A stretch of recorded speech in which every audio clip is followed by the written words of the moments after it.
ఎక్కడికి వెళ్తున్నారంతా? మీకు తెలీదా 2026 దివ్య శక్తి అవార్డ్స్ తీసుకున్నానికి వెళ్తున్నామండి. ఎక్కడండి?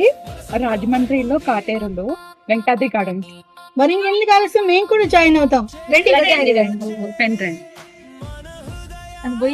ఎక్కడికి? దివ్య శక్తి ఈవెంట్స్ కి వెళ్తున్నామండి. విష్ణు మహిళా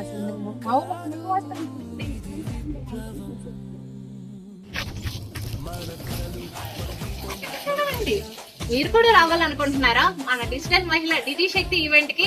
ఇంకెందుకు ఆలస్యం చేయకుండా అందరూ ఫిబ్రవరి 13వ తేదీన రాజమండ్రి ఈవెంట్ లో మీతో పాటు మేము కూడా కలుస్తున్నాం. వచ్చే